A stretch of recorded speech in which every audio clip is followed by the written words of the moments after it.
Yeah, I'll go ahead and hit record. Okay, there it is. Thanks. Okay, got it. Okay, great. Thanks, Pat. I want to introduce our guest for the evening, and that's Mitty Chang.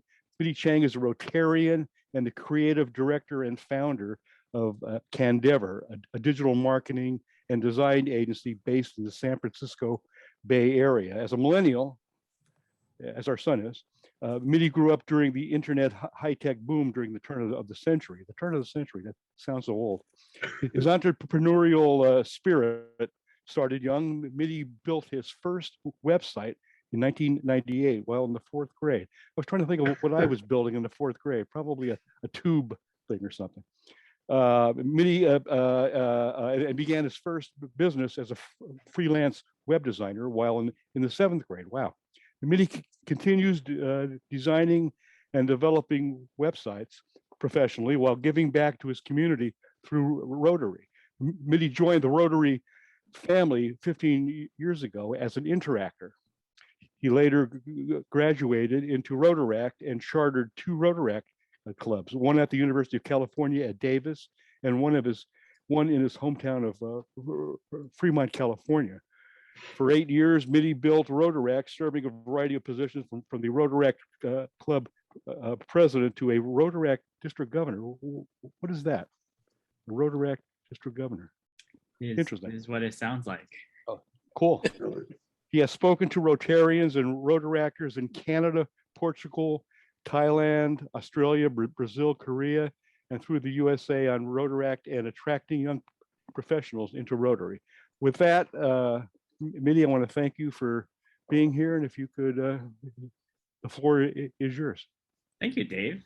Thanks for the invitation. Hello, Rotarians. I love how we have like kind of a small tight-knit group.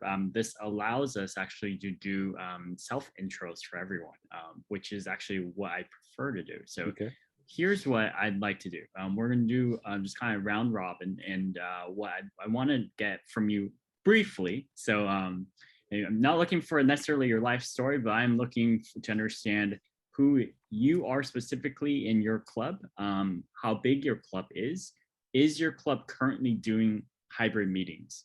And by hybrid meeting, I mean, are you meeting in person and also streaming part of that online, like a Zoom session or not? If you aren't, and if you're just doing in-person only, I'd like to know that. If you're just doing Zoom only, I'd like to know that too, just so that I have an understanding of where everyone is and what level of experience are you walking into this meeting with.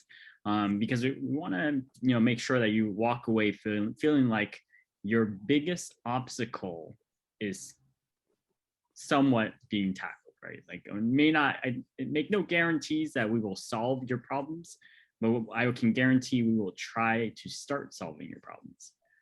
So with that, I am going to toss it over to Barry, who's the first one other than Dave and Diana on my screen.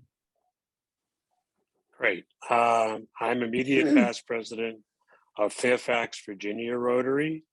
Last year, we grew our club during the pandemic. We were at about 80 members. We tried doing some hybrid meetings and we were spectacularly unsuccessful.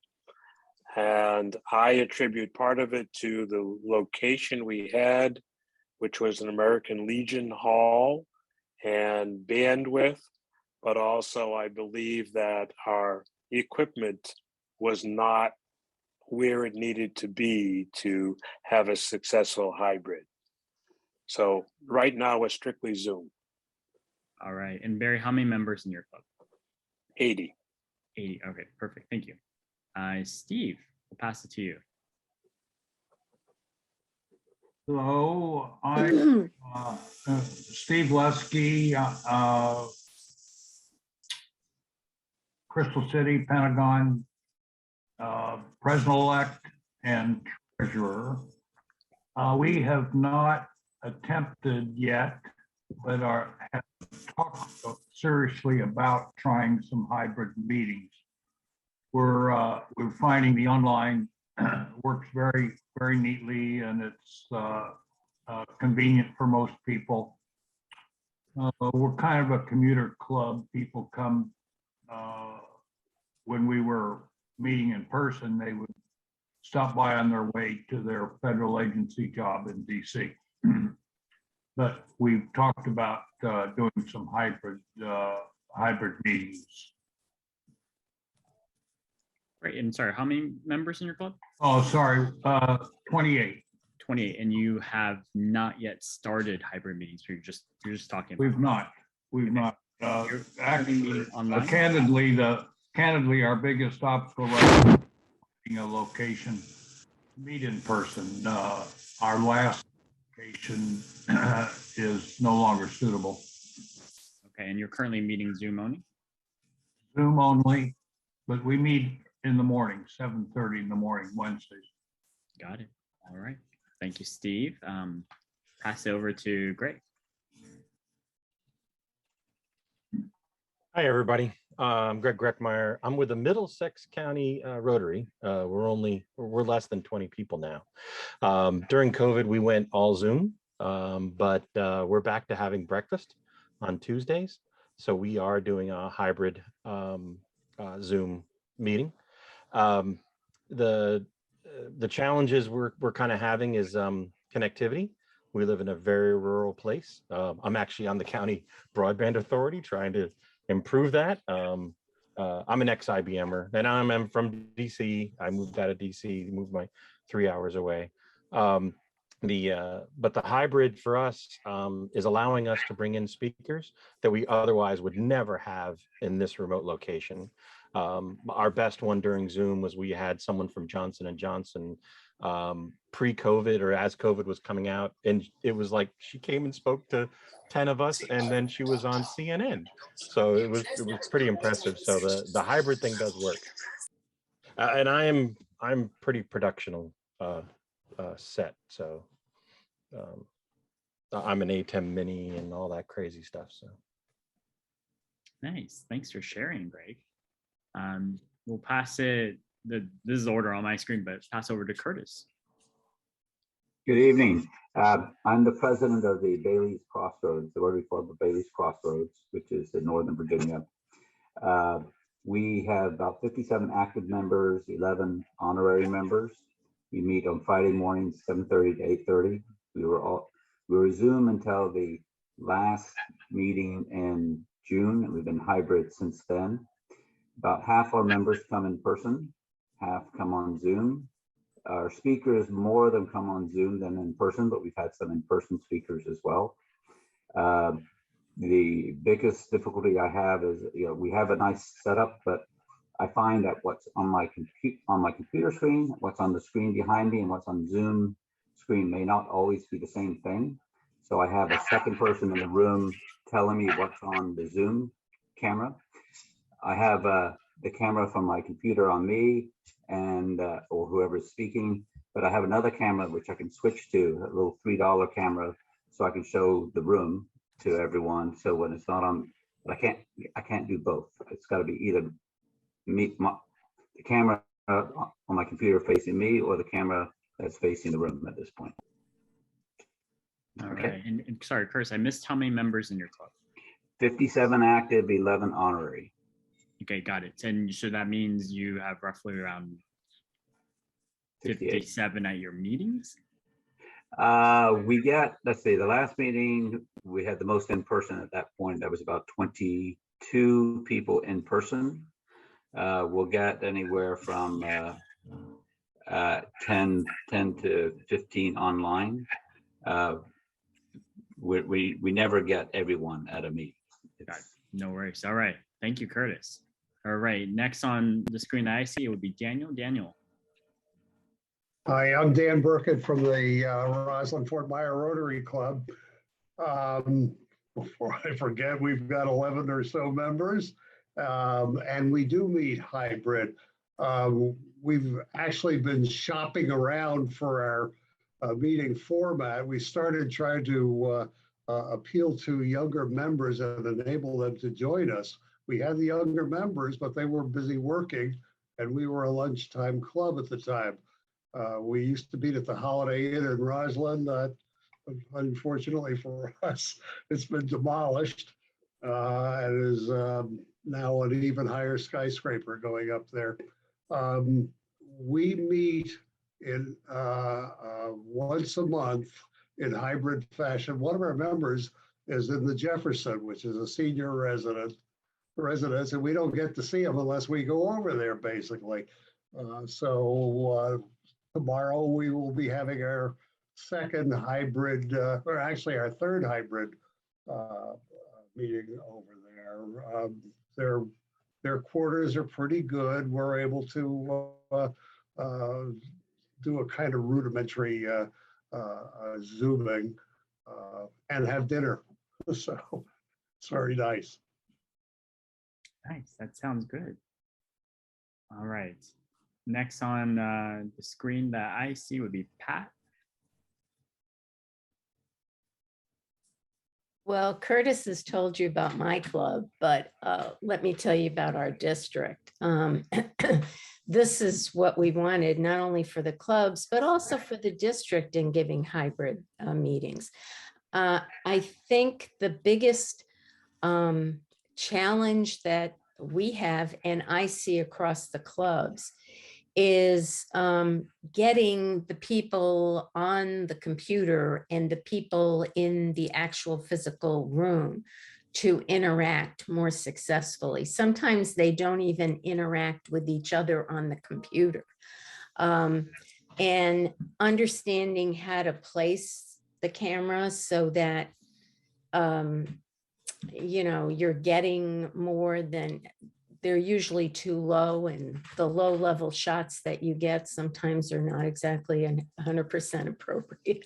So anyway, that would be what I would say. And know that we make very clear to our clubs that as they move forward, they need to be looking for locations that, number one, are ADA compliant, and B, have the capacity to support successful Wi-Fi and stable internet, because hybrid meetings are going to be in their toolbox forever. All right. Thank you for sharing that, Governor Pat. We'll go to Christy next. Hi, I'm with Barry in the Fairfax Club. Apologize for having my camera off. I'm eating dinner, but I'm relatively new to Rotary. I've been here about a year, and I really don't have anything more to add to what Barry said. All right. Next, we'll go over down to Bob.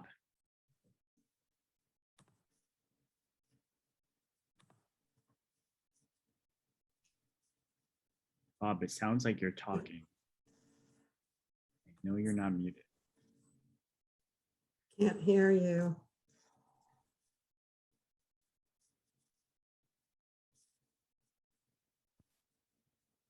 All right. Well, Looks like Bob, you rebooted. Can you hear me now? yes. Oh, I'm sorry about that. I apologize. I'm Bob Carolla. I'm the public image chair for the for Arlington Rotary. We have probably between 40 and 50 members at this point. We are also looking for a new venue for when we resume in person, which I don't anticipate until after the first of the year. And looking towards how to have a hybrid. And I think we're still feeling our way through that. Some talk has been to have maybe one Zoom meeting a month. We currently meet Thursdays essentially at noon weekly. I frankly would prefer to have a simultaneous hybrid, but I think figuring out the technology arrangement and incorporating with that in the venue is going to be important. I will say this, my observation is that we have had higher attendance weekly, and certainly for special events with speakers or even our trivia happy hours during the pandemic. my biggest concern is not wanting to drop down in terms of member participation as opposed to keep up the participation. In Zoom is so much more, as someone mentioned, for people who have busy work schedules. It really is a lot easier. All right. Thank you, Bob. Sharon, would you like to go next? Yes, we've been having hybrid since the end of July, and we're at the country club, and we have a little over 100 members, but we have about 30 that maybe come to the club and about 25 to 30 who do the Zoom. And we're having some real problems. It's a big room. There's a lot of background noise. That's our biggest problem. If they usually have 2 cameras, maybe 3. I don't go, so I'm on Zoom and I'm seeing it from my place, and it's very challenging. When they have the speaker on, they have a camera on the speaker. They have one that points out to the room, which is getting better, but it's quite large, and so it's still hard to see people. The people that go, we're trying to get them to come over and say hi to the Zoomers, but they don't do that. And so we feel a little isolated in that area. I think they have us up on the big screen, the Zoom people up on the big screen, so they can see us, but we can't see them. And we have a lot of background noise with the dishes being picked up and clanking silverware and all the talking going on. We would like to on Zoom be able to talk amongst ourselves without that background noise. And then when we do have the program going, then we can, turn off our mics and, be able to hear the others. So help. All right. Thank you for sharing, Sharon. Definitely cover some of those items. Let's see, who have I missed? Jerry, have you gone? No, I joined a little late. Sorry, I didn't have the password in the link that I originally saw. Yes, I'm the immediate past president for the Kerry Page Rotary Club, which is Kerry, North Carolina. So I had the pleasure of taking our club through the main pandemic year. And we did pretty well on Zoom for the whole year, basically. Managed to keep attendance higher than it was in person. We have about 50 members in the club, and we were getting, 40, 45 people online, which was pretty good. We started meeting in person in a hybrid format last May. I think it was May. Yeah. And the board decided that trying to keep a hybrid format as probably in the long term was worth investing in some technology to try and keep the kind of interactivity as much as we could. So we took a leap and invested in a thing called a meeting owl. I don't know if you've heard of that. I can explain what it is for those that haven't. It's essentially it replaces the speakers and microphone and camera on the system you're using in the room, and it has a 360-degree camera and it also has some intelligence built in. So what it'll do on the Zoom is it'll provide a panoramic 360-degree view of the room, which you can't see very much, but at least you can see the wide view of what's going on. And then under that, it will put 1 or 2 or even 3 smaller panels for the people who are talking. So it detects who's talking and kind of zeroes in on them with the video. It's designed to be used in a conference room or around a table. People gathered around the table. So when we use it in our room, where we have maybe 20 people on 4 tables. It works, but it's not quite as effective as it would be in a conference room. And you can certainly, it does zero in on the speaker, whoever's at the podium, and will give you a good view of them, and it kind of zooms to show you them. So it takes a lot of the kind of fuss out of doing it. Doesn't do it perfectly, but you don't have to have somebody not really participating in the meeting because they're busy managing the technology. It kind of does it for you. So it's good from that point of view. It hasn't, so far anyway, hasn't really solved the problem of getting more interactivity between the Zoom attendees and the in-person attendees. My sense is that that's going to take some deliberate effort by whoever's running the meeting. But we have done 1 or 2 things. We have a designated kind of Zoom host who kind of welcomes people on Zoom, and we scheduled the meetings. We're a breakfast club, so we scheduled the meeting so breakfast would start in the main location at 7:15.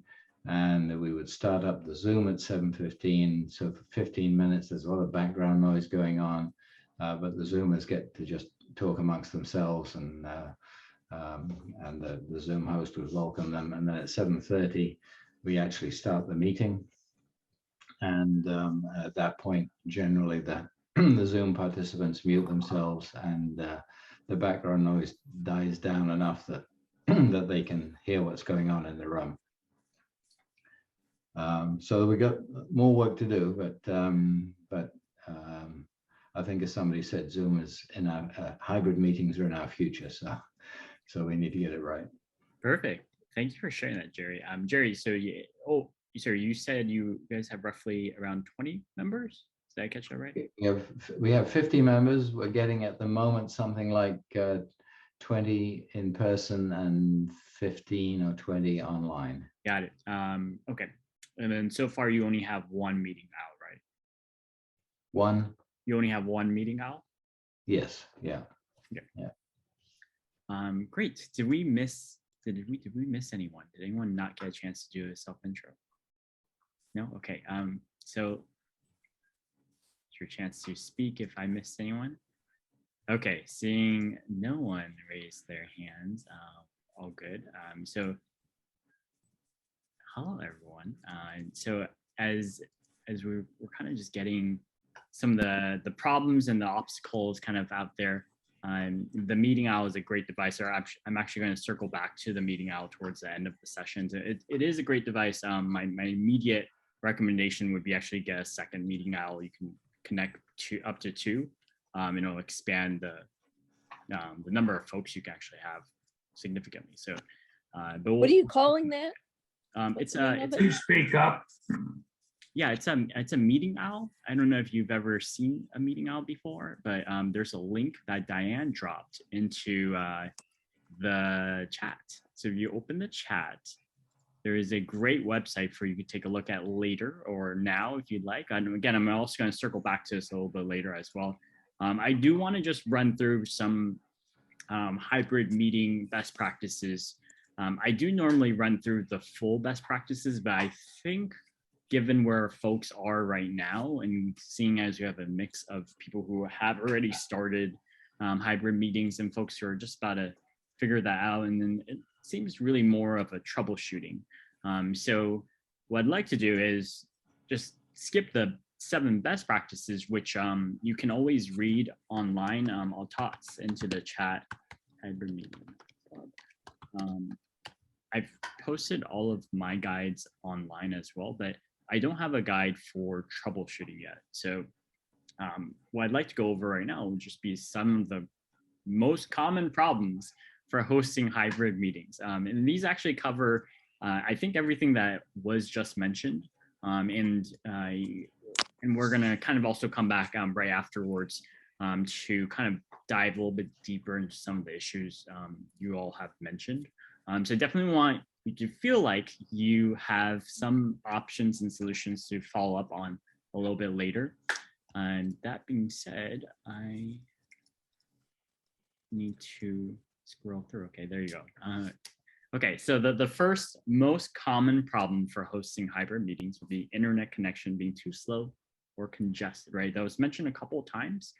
Congested is maybe you have a Wi-Fi and maybe it's okay when there's just one device there, but once you have 12 people log on, it's too slow to really effectively run video conferencing or Zoom. So this gets a little bit tricky because this is really more of a venue location sometimes, but it may also be just geographically, if you're in a rural area, the internet may not be that stable. You have a few options, but you may be pretty limited based off what's available in your area. So the first option is, of course, to do a speed test of the internet. So when you're at your venue, I always recommend to folks that you can either Google speed test, or you can go to speedtest.net, for example, and you can actually test how fast the Wi-Fi is at your venue. That's the first thing I'd recommend. You can do it with your phone if you want, as long as your phone's connected to Wi-Fi. You can do it with a computer as long as it's connected to the Wi-Fi of your venue. And you also, while you're doing this test, I'd also recommend, if you get with your cellular service, LTE or 4G speed or 5G speed, if you're in an area of 5G speed, which is now starting to be more readily available, then I would strongly recommend you also do a speed test using your cell phone without Wi-Fi. And I say this because the best backup for internet is going to be a mobile hotspot. So that's generally going to be cell phones, or else you can purchase a separate mobile hotspot device from your cellular device company. But generally speaking, you're looking to get at least hopefully 25 megabytes per second of downstream. So there's download stream, which is called downstream, and then there's upload stream, right? Upload stream is a little bit, it's generally much slower, but hopefully you can get at least an upload stream of about 2 megabytes per second. That's generally the minimum numbers you're looking for. You don't need to necessarily write that down. A lot of these speed tests will actually give you a poor, good, excellent kind of meter bar for you when you're running the speed test. So if you go to speedtest.net, you run it, it'll tell you how fast your internet is, and it'll kind of translate that for you. It'll tell you, hey, this is fast enough to stream video, or it'll tell you this is pretty slow, but you can browse your emails with it, for example. So that's the first step I would take, regardless of what situation you're in. If you haven't run a speed test recently at your venue, I'd recommend running it, and then proceeding from there. So if the internet at your venue is too slow, see whether or not there are upgrade options with your venue. They may need to upgrade their actual business internet if it is possible in their area. Again, with certain areas, this is going to be a limitation of what's just the fastest available. With some venues, it may be that they have decided it's not worth their money to invest in a higher internet plan. That's something you're going to have to work out with that particular venue, or change venues. You may also look at your cell phone internet while it's disconnected from Wi-Fi and see if that's faster. If it is faster, you may also want to test it out while your next hybrid meeting is happening. And I say that because, again, just like a Wi-Fi can get congested, so can your cell phone data speed. So if your data speed is still going great, you went to speedtest.net, for example, using your cell phone, and the speed's great during a hybrid meeting, you may consider that your cell phone is a good alternative source of internet. So I've been to Rotary Club meetings or hybrid meetings, and their internet at the venue is too slow, and it keeps dropping the connection on Zoom, and the Zoom audience gets frustrated because they keep losing the speaker. And so for some of these meetings, I walk up to a computer and I hotspot my personal internet from my cell phone directly to the laptop, and it's significantly faster than the restaurant, right? I live in a major city, so that's easy for me to do. Depending on your area, I know a couple of you mentioned your rural areas, that may not be possible, right? So something you're going to have to test out, and all these scenarios are really going to be you have to test and adapt kind of situation. Second, most common problem, audio problems. It was actually mentioned by someone as well. So again, this is something that you're going to have to test out in the scenario. Like, hopefully you can test out while the venue is empty first, and you can have someone on Zoom kind of test with you. But the best way to fix the audio problems is going to be to have localized microphones. I generally recommend, if you don't have like lapel microphones attached, or specific handhelds, then you switch to a microphone that can change directions. So you can get a microphone so that it's either omnidirectional, which means it absorbs sounds from all around it, or you can get it to be just focused in one direction. So that's definitely something I would recommend. If you actually go to the hybridmeeting.club link I put in chat, I do have some microphone recommendations that have the option to switch modes. So you can switch it so that it's only getting what's on one side of it, or it's getting from both sides, or it's getting from all directions, right? The third most common issue would be video feeds not capturing the full experience. So this is actually where you could get the Meeting Owl, which again was linked earlier in the chat. It's a great device that is 360 degrees and would actually solve a lot of your issues for this. If you're a small club, so I would say if you have less than 20 people meeting in person, the Meeting Owl is a great device. If you have more than that meeting in person, the Meeting Owl may not be the right fit for you anymore. It's really designed to be one owl for up to 8 people sitting in a conference table, right, or a circle. And it's in the middle of the table, and that's why it's a 360 degree camera on all sides. It has 8 different microphones. You can sync up to 2 of these owls, and they're called owls because they literally look like an owl, and that's why they're called that. I can actually just show you. So this would be like a meeting owl. So it looks just like an owl. It's cute. It sits there. It has 8 microphones. It has a 360 camera on top. It's fabulous, and also expensive, as many fabulous things are. It's quite pricey. It's $1,000 for a single device, but you can sync up to 2 of them. So what's nice about the Meeting Owl is, as Jerry kind of mentioned earlier, it natively connects to Zoom for you and does all of the camera switching automatically. So it will automatically pan and highlight whoever is talking at the table. So for someone in the Zoom audience, it's a little bit more of a experience where they're more immersed in it, because they're going to feel like they can actually see someone and hear them and better. Jerry, did you have a comment? I know that your club's been using Meeting Owls. Yeah, no, I think that's true. I mean, we did have to have, because we have 20 people in the room, we're kind of stretching the limits. So we kind of have asked people, when you're standing up to, or making any kind of significant comment, to maybe stand up and get maybe within 10 feet of the Meeting Owl, which isn't a big deal. And that helps a lot.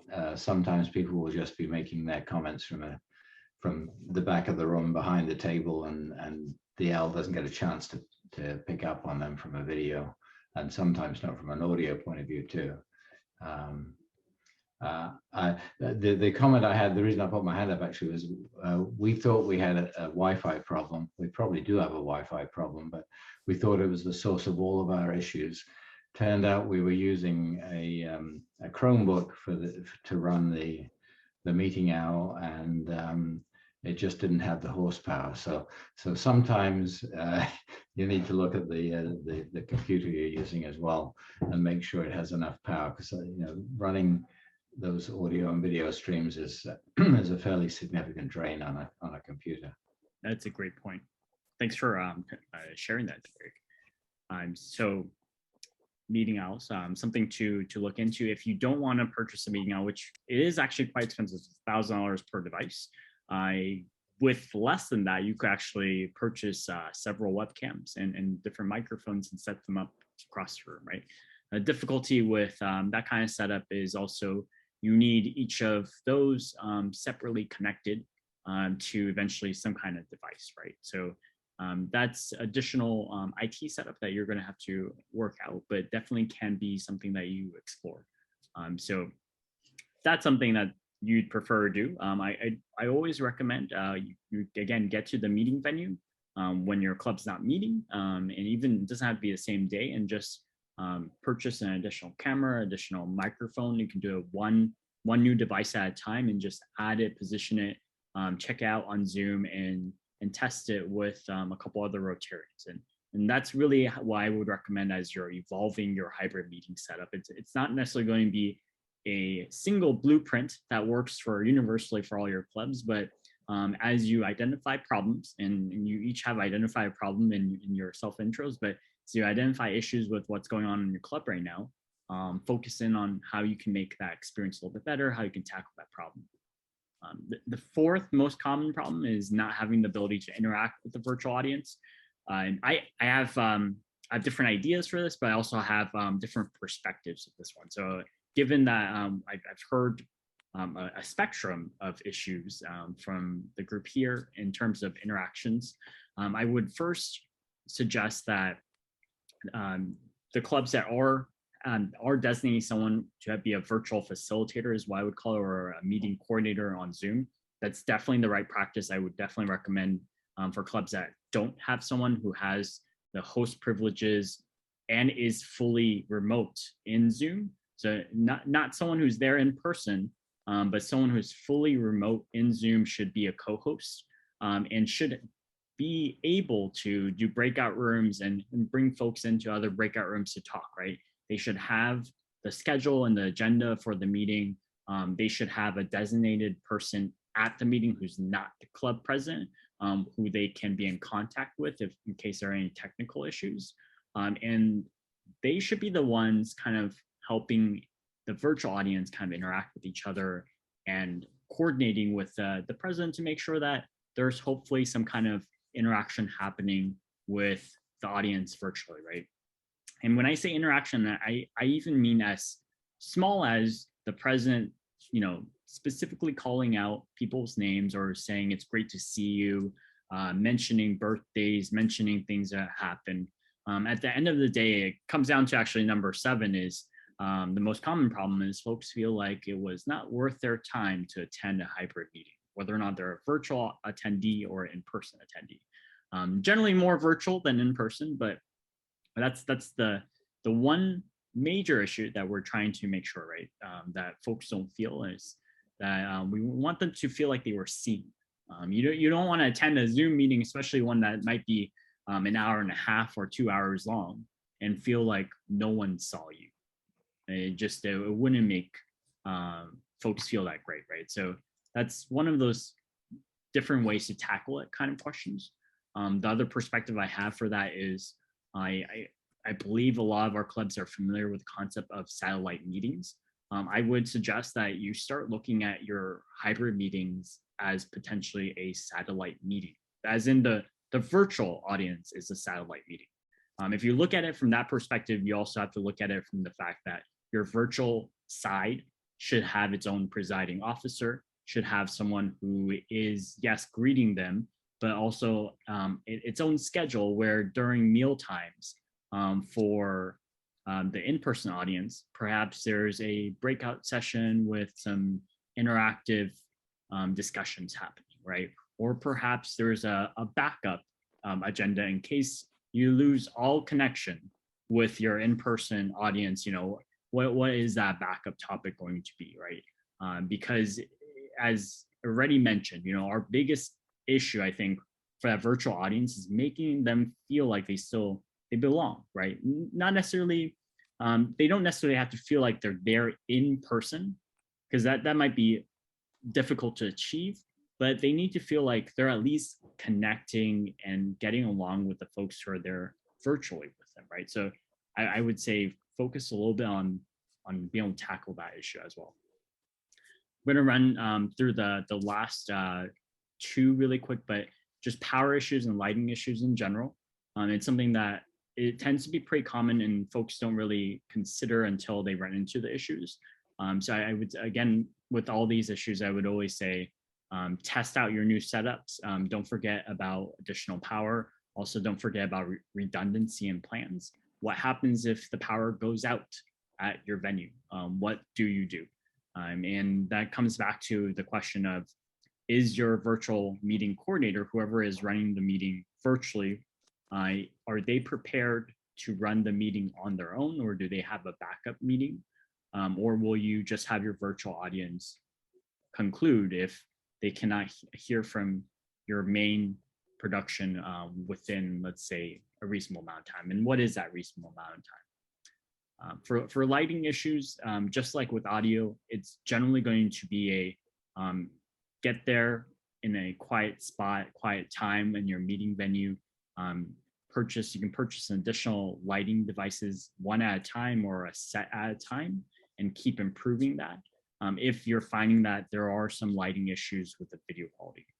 It is generally going to be pretty difficult for, I think, your in-person team. So that could be your club president and anyone else running the show in person to really fully understand the Zoom experience unless your Zoom is recorded and they go and watch the meeting afterwards. Because I strongly recommend that's what they do, because they need to also understand what is it like to be a Zoom participant. And they need to understand that if there are any issues there, they need to also figure out ways to tackle it. So I've said a lot without really taking some more discussion. So what I want to do is I want to pause my screen share. I'd love to just kind of have a conversation about maybe deep diving into specific problems that folks would like some more input on. I would. This right. is Sharon. Hi, Sharon. Our group is doing a great job. I mean, they're really trying, and it's just really, they don't know what's going on because they're there and we're on the Zoom. So having that coordinator, I think, is going to be really important for both sides. I think they usually have two computers set up. I don't know where they've got them located because it seems like we're always looking up at the speaker. And would having our own specific microphones, they're using the one on the podium, would be better to have our own individual microphones? So I generally don't recommend individual microphones unless you're talking about just the speaker or whoever is speaking. No, just the speaker. But I mean, yeah, other than the one at the club, because I don't know, it seems like it's. I'll say, this is Curtis over the Bailey Crossroads Club, and they have extra microphones in the room, but they are not connected to the Zoom. Therefore, it allows people in the room to hear the speakers in the room, the audience asking questions. But I have to repeat the questions, or I generally try to get them to come up to the podium microphone and ask their question. Sometimes they don't want to do that, and so I'll repeat the question for them. But that's probably our biggest issue, other than trying to keep all the screens the same. right. Greg was showing a device. So what was that, Greg? The owl. No, Greg was showing something else. Greg, would you like to unmute and tell us about it? Yeah, the Rode Wireless Go 2 has been my savior for all of this. I'm actually I'm wearing one at the moment. But they're these little puck microphones, and of course it keeps focusing on me. There we go. I'll use my hand. They're these little puck microphones, and the microphone's on the top, and they can clip to your shirt.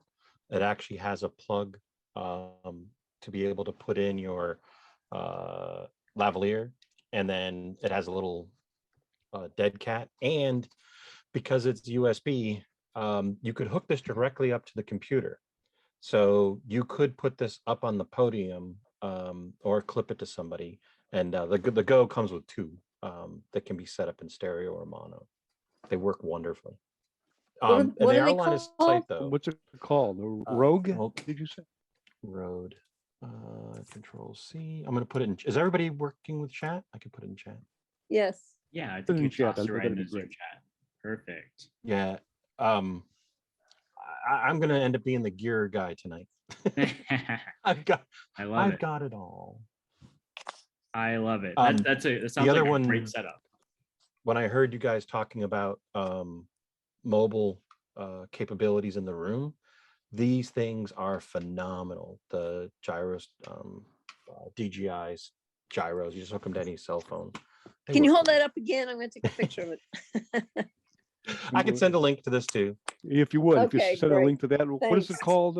I'm sorry. I This is the same thing as the drones. DJI. They run DJI. about $150, but they're gimbals. You put your cell phone in it, and then that person could, for example, anybody could join the Zoom on their cell phone and literally walk around and do good mornings or something like that. That's cool. The nice thing Oh, wow. about this, I've actually had to use it when I couldn't get the whole setup done, is you can actually double tap on the screen, and it's mostly used for pets, but it'll track somebody.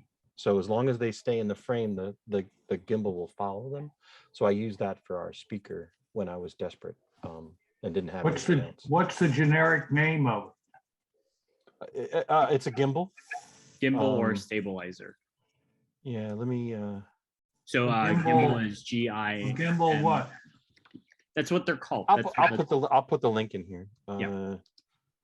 I think there's a new one too. I've got the Osmo 3, and there's a brand new one out. So the main also. purpose of a stabilizer is just so that your phone's not shaking, right? When you're holding it and you're walking around. So it's usually used for video production, but you can easily use it for the purpose we're talking about here.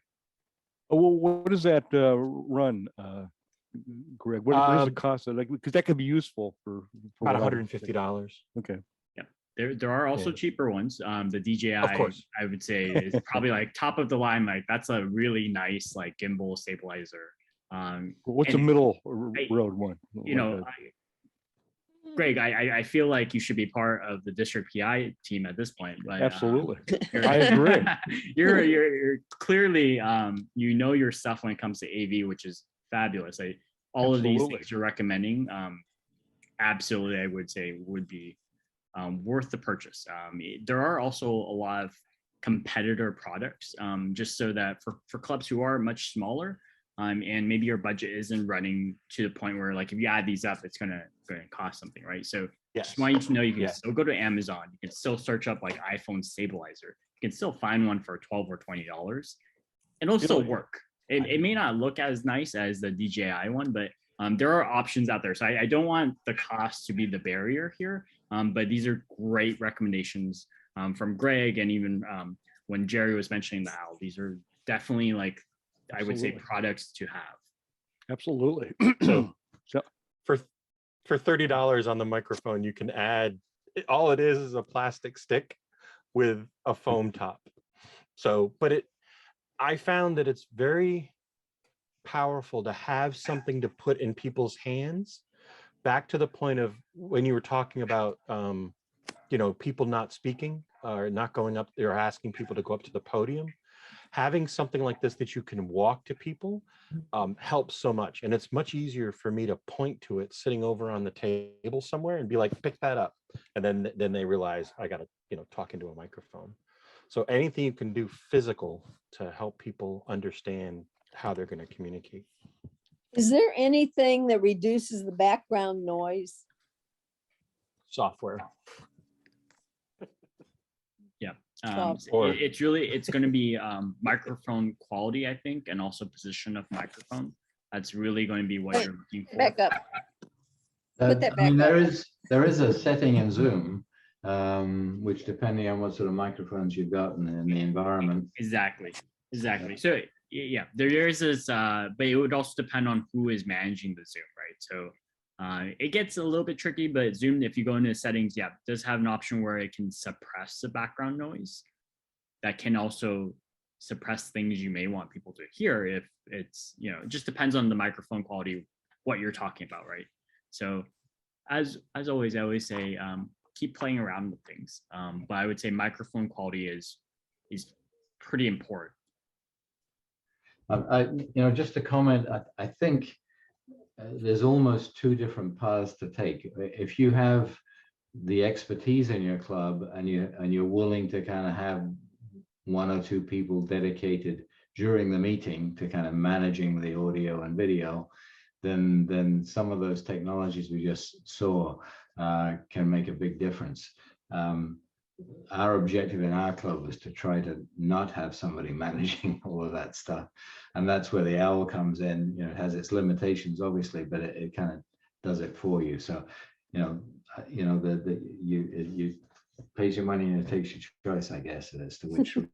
Hey, Jerry, was it a hard sell to get the board to shell out $1,000 for? I thought it was going to be a hard sell actually, because I recommended it, but my membership secretary, I think, just a membership director just jumped in and said, I think as we go through this phase, it's really, really important that we do whatever we can to keep people on Zoom engaged, or we're going to lose them. And that argument kind of did the trick. I didn't have any trouble. That's great. Justified. One of the things at Fairfax that we talked about was doing 2 meetings a month on Zoom and 2 in person, because we couldn't get everybody to agree.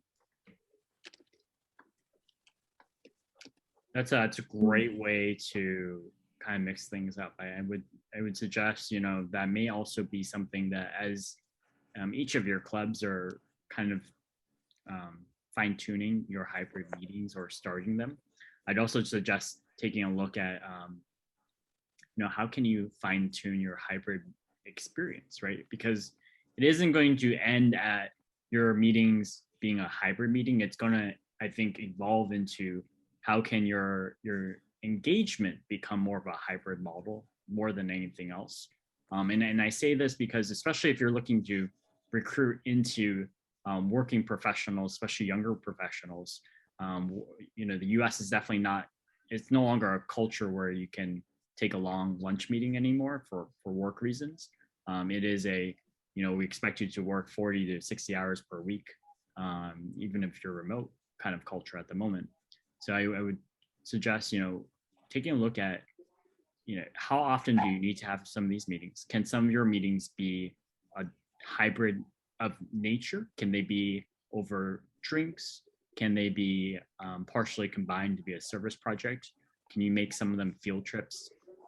There are different ways to approach things, as well as the fact that, Rotary doesn't technically enforce an attendance requirement anymore for clubs. So instead, you can take a look at an engagement requirement.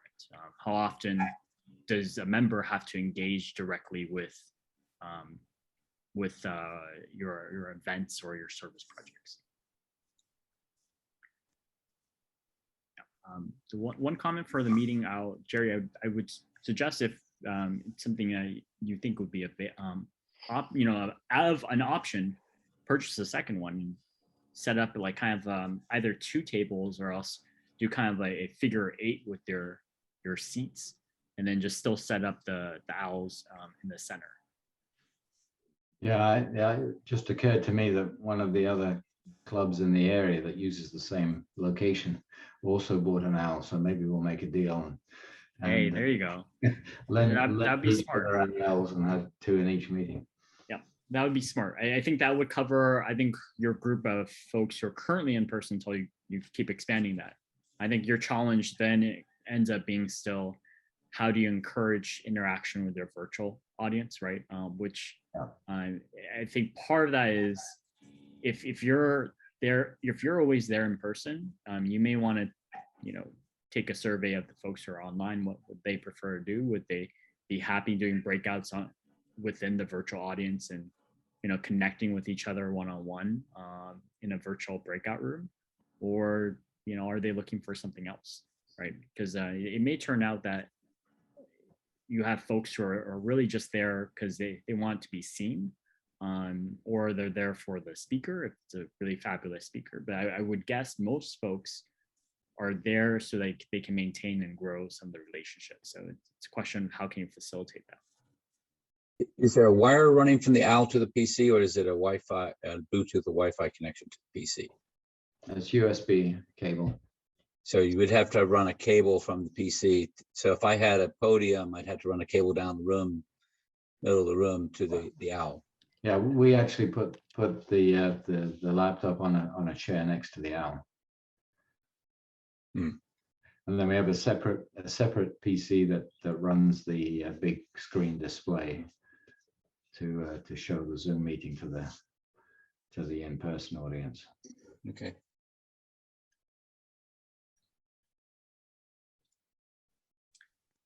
Any other questions on things that people would like us to dive a little bit deeper for? I know we're running pretty much close to end of time. Minnie, one thing you Well- mentioned too is having the folks that are remote, engaged in the actual what's going on in the room. Mhm. And one of the, again, I'm going to keep talking about products, is that I'm using the A10 mini products. And one of the things I've helped do is the church service. I don't do it, but if I have to, I can actually remote in and do camera switching for the church from my house with the use of just a simple VPN. So, you're somewhere with low bandwidth, it's not going to work. But if you've got decent bandwidth, some of the technologies would allow in a way, the audience, or like you mentioned, a remote co-host to actually, do this moving the cameras or, doing whatever, so that, their experience is in their control. Yeah, if what Greg just said did not make any sense to you, I would go down the direction of what Jerry was recommending with the meeting owl. The meeting owl basically does exactly what Greg was mentioning, in that it chooses the video camera to position to focus on based off where the audio is coming from. That's essentially what Greg mentioned, that he said he can do remotely for his church, which I thought was really impressive. Then I thought, well, maybe Greg is also saying that he will remotely do this for every Rotary Club in the district. And then I thought, oh, I don't know. Probably not. Probably not.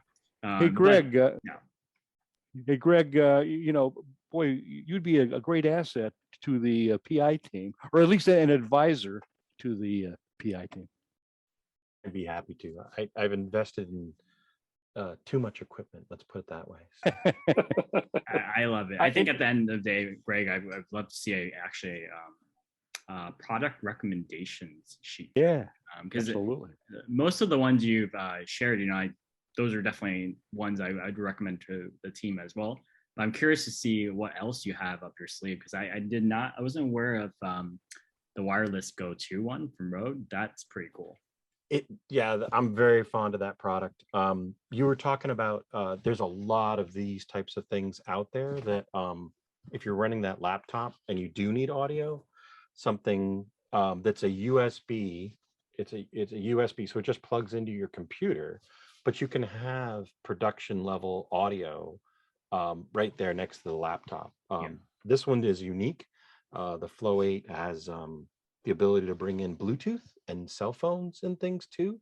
So you mentioned redundancy. This is one of the best, but it doesn't have any buttons or knobs. You have to do it all via a computer screen or an iPad or something like that. So yeah, that's amazing. That's super awesome. That's also maybe not necessarily something that every club's going to be able to manage, right? It's definitely requires a little bit more technical expertise. So again, I would say for everyone listening, it's every club's going to have your own custom blueprint, and you can take the advice you see and you get, whether or not it's product recommendations or just suggestions on how to run the meeting, with a grain of salt, right?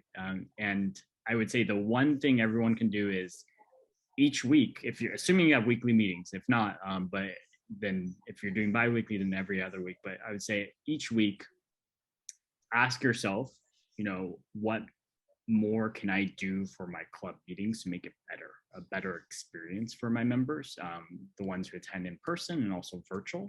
And I would say if that is, let me just try a new microphone that I can get off Amazon, have it shipped over, or I can stop by my local electronics store and pick up, right? Or maybe it's trying an owl, or maybe it's just trying a different way of handling breakout rooms online.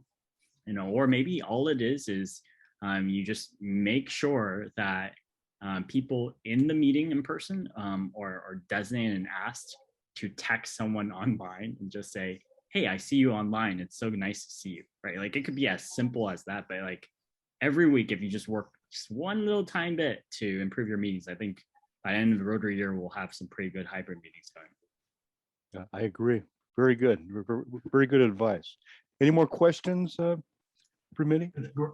Does Greg mind an email question once in a while? Will you put your email in the chat box or something? Did you hear that, Greg? Yeah, he gave a thumbs up. And Mitty, I have just a practical question. Since I abdicated my hosting duties, can you send me a copy of the recording? Yep, I will do that. And I guess the chat room thing too. Yeah, absolutely. I can see the chat room too. Great, I appreciate it. Yeah. Actually, you just brought up. It might be doing it in the cloud. Yeah, I was gonna say. Oh, okay. Everyone can also save the chat as well. So there's 3 dots at the chat next to the smiley face emojis. You click on it, there should be a save chat. And I recommend it actually, just because there are a lot of really great product recommendations and links tossed out. So if you save the chat, you'll be able to grab those links later if you want. Great, thanks. That's it. So one more thing though, you just brought up something pretty important, is that I didn't really hear it get discussed for our district, and I realize we have people from other areas. It would be You froze, Greg.